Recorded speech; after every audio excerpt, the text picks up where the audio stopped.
जी हां, याशी consultancy company द्वारा प्रॉपर्टी टैक्स हेतु किए गए सर्वे के दौरान कुछ ऐसे क्षेत्रों का भी सर्वे कर दिया गया जो कि नगर परिषद के दायरे में आते ही नहीं।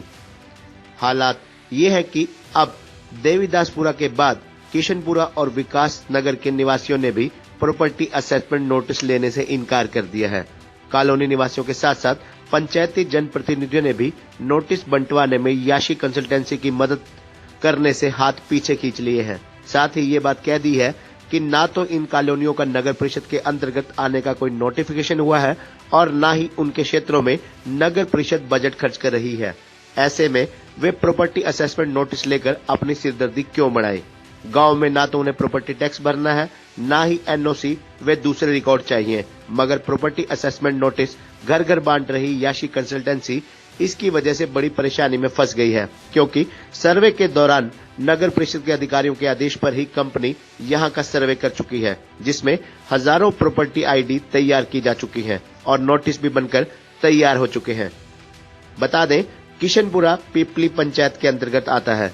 सरकार की ओर से पिपली को भी थानेसर नगर परिषद के अंतर्गत लाने का प्राथमिक नोटिफिकेशन हो चुका है, मगर फाइनल नोटिफिकेशन होना अभी बाकी है। इसकी वजह से ना तो ये क्षेत्र थानेसर नगर परिषद के अंतर्गत पूरी तरह से आया है और ना ही इसमें आने वाली कॉलोनियों में इस लिहाज से विकास शुरू हुआ है। इन कॉलोनियों में रहने वाले लोगों का कहना है कि अभी तक पिपली ही फाइनल नोटिफिकेशन उनके पास नहीं आई है। ऐसे में वे पहले ही थानेसर नगर परिषद को प्रॉपर्टी टैक्स देना क्यों शुरू कर दें?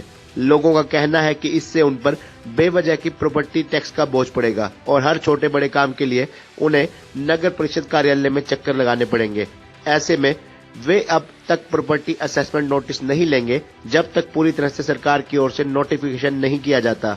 वहीं दूसरी ओर ब्रह्मा मंदिर के सामने विकास नगर निवासी भी इस बात पर अड़ गए हैं और बिल लेने से उन्होंने मना कर दिया है।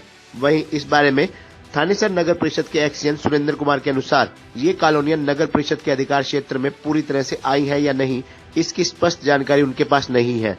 इस मामले में जांच कराई जाएगी और याशी कंसल्टेंसी के अधिकारियों से भी बातचीत की जाएगी।